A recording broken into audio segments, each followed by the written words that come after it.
शांति। ब्रह्मा कुमारीज द्वारा प्रस्तुत विश्व नवनिर्माण आध्यात्मिक चित्र प्रदर्शनी देखने के लिए प्रिय आत्मिक भाई बहनों का हार्दिक स्वागत है। वर्तमान समय में मनुष्य जीवन में आने वाली कई समस्याओं का समाधान जानने में सक्षम है, लेकिन मैं कौन हूँ, इस छोटे से सवाल का सही जवाब उन्हें नहीं पता। यथार्थ ज्ञान न होने के कारण आज सभी मनुष्य अशांति व दुख से पीड़ित हैं। ऐसे समय में स्वयं भगवान ही अवतरित होकर अपना परिचय, हमारा परिचय और इस सृष्टि चक्र का सच्चा ज्ञान प्रदान करते हैं। हम इस चित्र में देख सकते हैं, ये शरीर प्रकृति के 5 तत्वों से बना हुआ पुतला है। ये जड़ है। जब इसमें चैतन्य शक्ति आत्मा प्रवेश करती है, तभी ये जीवात्मा बनती है। शरीर को तो स्थूल रूप से इन आँखों से देखा जा सकता है, लेकिन आत्मा इन आँखों से अदृश्य एक सूक्ष्म शक्ति है, ज्योति बिंदु स्वरूप है। आत्मा में मन, बुद्धि और संस्कार नामक 3 सूक्ष्म शक्तियां हैं। वो मन से विचार करती है, बुद्धि से निर्णय करती है और संस्कार वश कर्म करती है। शरीर में आत्मा का निवास स्थान ये भ्रिकुटी के मध्य है। जिस प्रकार ड्राइवर कार की सामने वाली सीट पर बैठकर कार चलाता है, उसी प्रकार आत्मा ब्रह्मज स्थान में विराजमान होकर इस शरीर को चलाती है। इसलिए इसी स्थान पर तिलक लगाने की प्रथा बनी है। मृत्यु शरीर के लिए ही है, लेकिन आत्मा के लिए कोई मृत्यु नहीं है। आत्मा अनादि एवं अविनाशी है। आइए अब आत्माओं के पिता परमात्मा का वास्तविक परिचय क्या है, अगले चित्र में जानेंगे।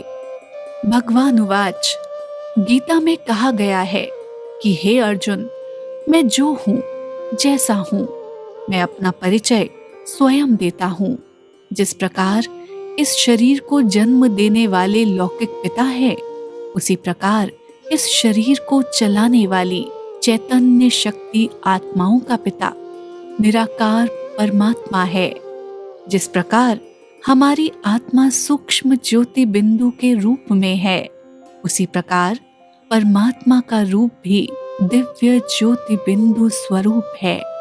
जन्म मरण रहित ज्योति बिंदु परमात्मा को कई नामों से पुकारा जाता है, लेकिन उनका असल नाम शिव है।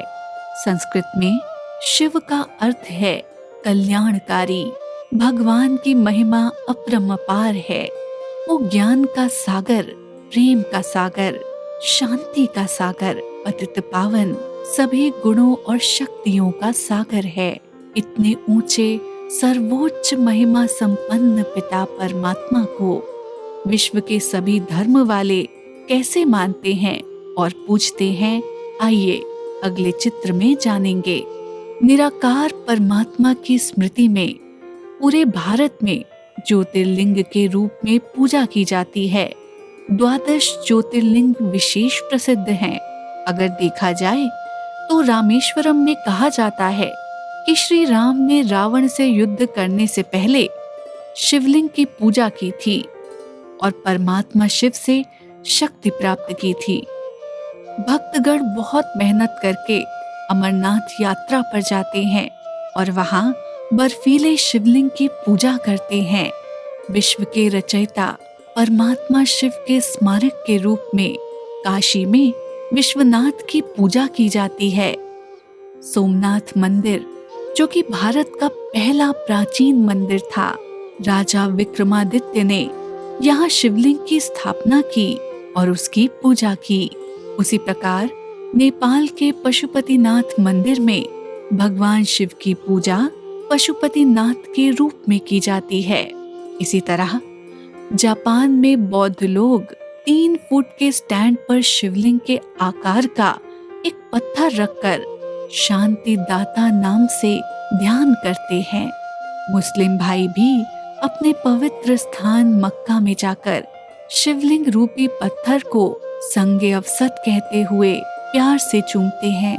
कहते हैं अल्लाह एक नूर है, नूर का अर्थ ही है प्रकाश। क्रिश्चियन धर्म में भी कहते हैं गॉड इज लाइट, ईश्वर एक प्रकाश है। यहाँ तक कि सिख धर्म में भी गुरु नानक जी ने कहा एक ओंकार सत श्री अकाल। इसका अर्थ है कि परमात्मा एक है, वे सदैव सत्य स्वरूप हैं। ऐसे हम देखें तो विश्व के सभी धर्म वाले एक निराकार को ही पिता के रूप में मानते हैं। सभी धर्म पिताएं भी ऊपर की ओर इशारा करते हैं। इसका मतलब है कि भगवान एक ही है, वो ऊपर रहते हैं। ऊपर माना कहाँ? परमात्मा का निवास स्थान क्या है? आइए अगले चित्र में जानेंगे। इसमें 3 लोकों का वर्णन किया गया है। नीचे नीले रंग में जो दिखाई दे रहा है ये है साकार मनुष्य लोक। पृथ्वी, आकाश, सूर्य, चांद, सितारे, 5 तत्वों की प्रकृति। इसके ऊपर है सूक्ष्म लोक। यहाँ ब्रह्मा, विष्णु, शंकर सूक्ष्म देवताएं निवास करते हैं और इन सब के ऊपर सुनहरे लाल रंग से प्रकाशित लोक जिसे ब्रह्मलोक, परलोक, शांति धाम भी कहा जाता है। इसका असली नाम परम धाम है। यही परमात्मा का निवास स्थान है। इसलिए भगवान कहने से ही सबका ध्यान ऊपर चला जाता है। ये न केवल ईश्वर का बल्कि हम आत्माओं का भी निवास स्थान है। यही हमारा असली घर है। यहीं से सभी आत्माएं अपने अपने समय पर इस धरती पर आती हैं और शरीर रूपी वस्त्र पहनकर इस नाटक मंच में विभिन्न भूमिकाएं निभाती हैं। जब जब आत्मा अपना शरीर रूपी ड्रेस बदलती है तब एड्रेस भी बदल जाता है। एक बार इस मंच पर आ जाए तो कोई भी नाटक के बीच में घर वापस नहीं जा सकता। नाटक समाप्त होने के बाद परमात्मा पिता स्वयं आकर हम सभी आत्माओं को वापस घर ले जाते हैं। भगवान इस धरती पर अवतरित होकर अपना दिव्य कर्तव्य कैसे करते हैं, आइए अगले चित्र में जानेंगे। निराकार परमात्मा का स्मृति चिन्ह ये शिवलिंग है। शिवलिंग पर 3 विभूति रेखाएं हैं। बीच में एक छोटी सी बिंदी है। ये परमात्मा के 3 दिव्य कर्तव्यों का प्रतीक है। निराकार परमात्मा ब्रह्मा के माध्यम से मानव सृष्टि में सद्गुणों की पुनः स्थापना कर रहे हैं। इससे ये सृष्टि एक नया युग सतयुग बन जाती है। विष्णु द्वारा पालना। विष्णु अर्थात श्री लक्ष्मी नारायण का कंबाइंड रूप। विष्णु के हाथ में 4 अलंकार दिखाए गए हैं, शंख, चक्र, गदा और पद्म। ये हमारे पढ़ाई के 4 सब्जेक्ट्स हैं। वे हैं ज्ञान, योग, धारणा और सेवा। इस पढ़ाई के माध्यम से नर श्री नारायण और नारी श्री लक्ष्मी यानी मानव को फिर से दैवी मानव बनने का लक्ष्य दिया जाता है। अच्छे संस्कारों की पालना से हम इस लक्ष्य को प्राप्त कर सकते हैं। शंकर द्वारा विनाश। शंकर को हमेशा एक तपस्वी के रूप में दिखाया गया है, अर्थात दृढ़ता की तपस्या से हमारे भीतर छिपी बुराई को नष्ट करने की शक्ति परमात्मा से प्राप्त होती है। इन 3 दिव्य कर्तव्यों के कारण ही ईश्वर को गॉड कहा जाता है। जी अर्थात जनरेटर, ओ अर्थात ऑपरेटर, डी अर्थात डिस्ट्रक्टर। ब्रह्मा द्वारा स्थापना, विष्णु द्वारा पालना, शंकर द्वारा विनाश। लेकिन शिव और शंकर में क्या अंतर है, अगले चित्र में जानेंगे। शंकर एक आकारी देवता है, लेकिन परमात्मा शिव का स्मृति चिन्ह है, ज्योतिर्लिंग। शंकर जी को भी अपने सामने शिवलिंग रखकर तपस्या करते हुए दिखाया गया है। फिर वो किसको याद कर रहे हैं? निराकार परमात्मा को ही याद कर रहे हैं ना। शिव रचयिता है और शंकर उनकी रचना। इसलिए हम शिवरात्रि कहते हैं, शंकर रात्रि नहीं। शिवालय कहते हैं, शंकरालय नहीं। परमात्मा शिव के अवतरण की यादगार में हम शिवरात्रि मनाते हैं। इसे महाशिवरात्रि भी कहते हैं। रात्रि अर्थात स्थूल अंधकार की रात्रि नहीं, बल्कि जब सभी मनुष्य मात्र अज्ञान रूपी अंधकार में 5 विकारों के वशीभूत होकर दुखी एवं अशांत हो जाते हैं। ऐसे समय में ज्ञान सूर्य परमात्मा शिव इस धरा पर अवतरित होकर अपने ज्ञान प्रकाश से मनुष्यों के अज्ञान रूपी अंधकार को दूर करते हैं। तभी मनुष्य अपने जीवन में सच्ची शांति और खुशी का अनुभव करते हैं। लेकिन इस दिव्य कर्तव्य को करने के लिए भगवान शिव इस सृष्टि पर कब अवतरित होते हैं, आइए अगले चित्र में जानेंगे। इसमें एक अद्भुत रहस्य जानने को मिलता है। ये सृष्टि का चक्र है। इसे काल चक्र भी कहा जा सकता है। इस चक्र के एक बार घूमने में 5000 वर्ष लग जाते हैं। इसमें 4 युग हैं, सतयुग, त्रेता युग, द्वापर युग और कलयुग। प्रत्येक युग 1250 वर्ष का होता है। सबसे पहले है सतयुग। इसे कृतयुग, गोल्डन एज माना स्वर्णिम युग कहा जाता है। यहाँ राधा कृष्ण का जब स्वयंवर होता है तो श्री लक्ष्मी श्री नारायण बन राज्य करते हैं। इस युग में संपूर्ण सुख और शांति होगी। दुख और अशांति का जैसे नाम निशान ही नहीं होगा। फिर आता है त्रेता युग। इसे सिल्वर एज अर्थात रजत युग कहा जाता है। यहाँ श्री सीताराम का राज्य होता है। सतयुग की तुलना में यहाँ सुख थोड़ा कम है। इस प्रकार हम 2500 वर्षों तक बहुत सुख शांति और संपन्नता से रहेंगे। फिर आता है द्वापर युग। इसे कॉपर एज कहा जाता है, माना त्राम युग। जब द्वापर युग आता है तब अलग अलग धर्म पिताएं आकर अपना अपना धर्म स्थापन करते हैं। सबसे पहले इब्राहिम, फिर महात्मा बुद्ध और जीसस क्राइस्ट आते हैं। इसके बाद कलयुग आता है। इसे आयरन एज कहा जाता है अर्थात लौह युग।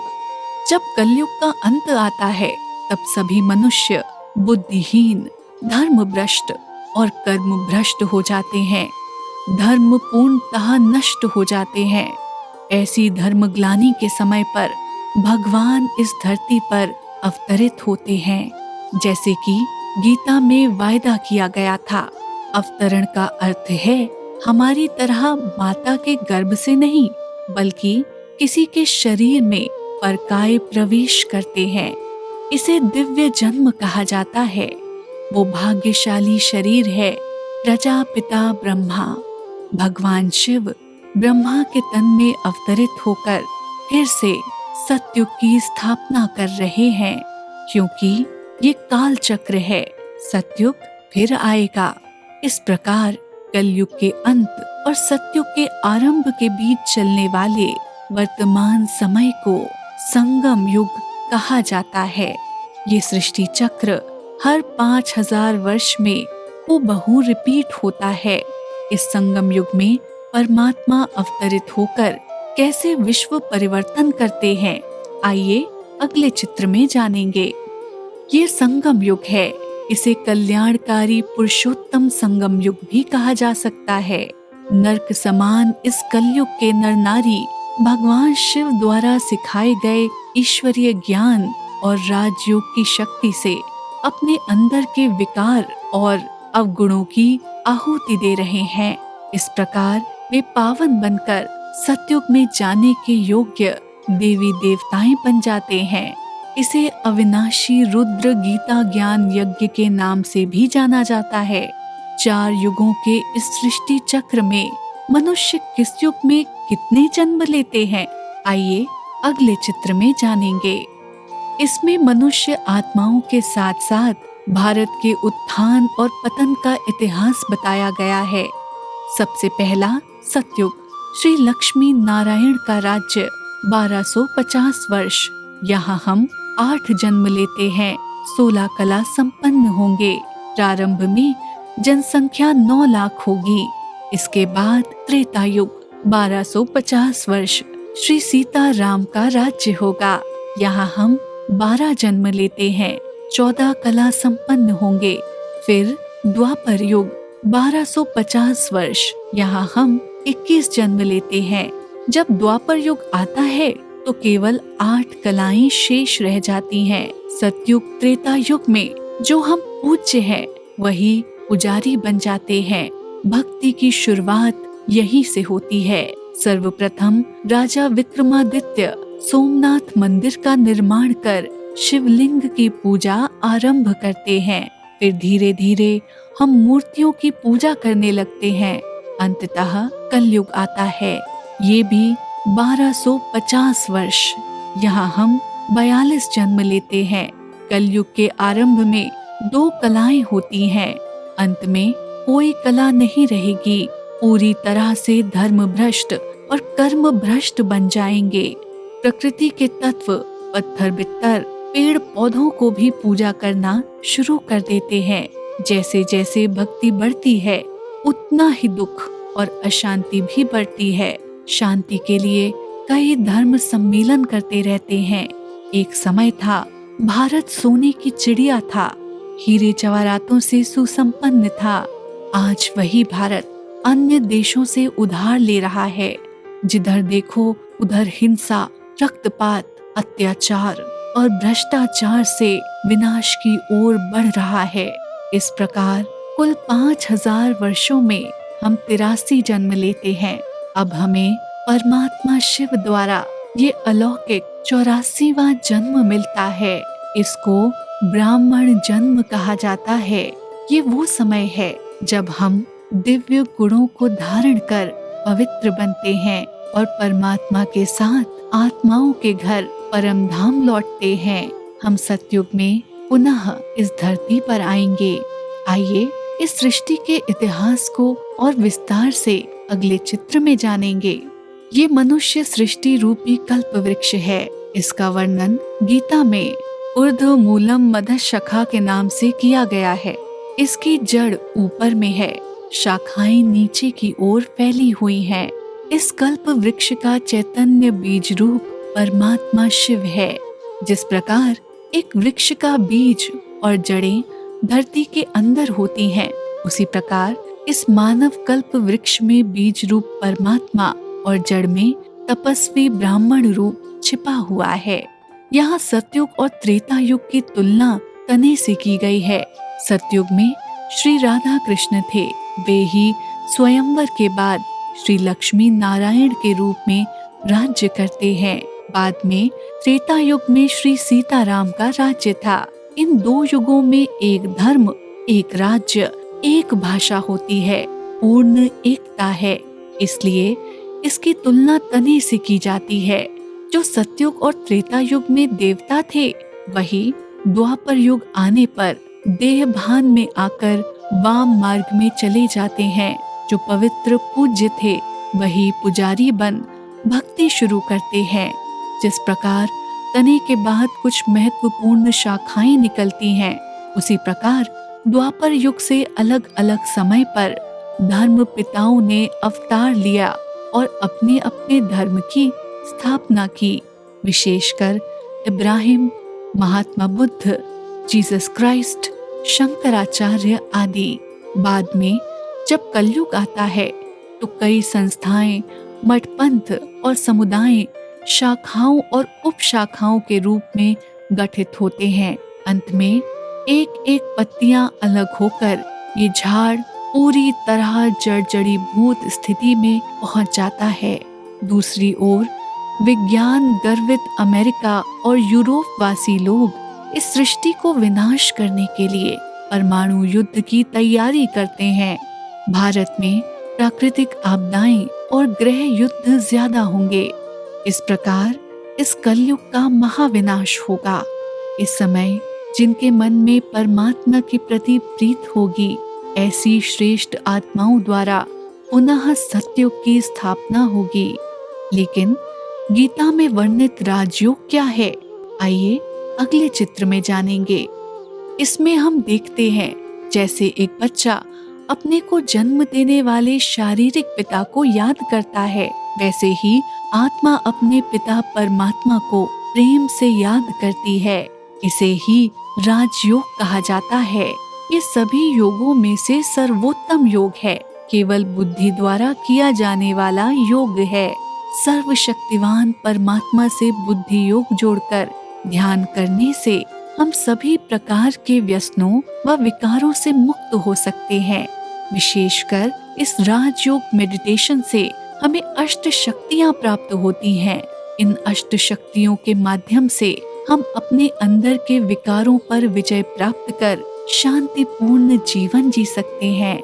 हमें हर परिस्थिति का सामना करने की आंतरिक शक्ति का अनुभव होता है।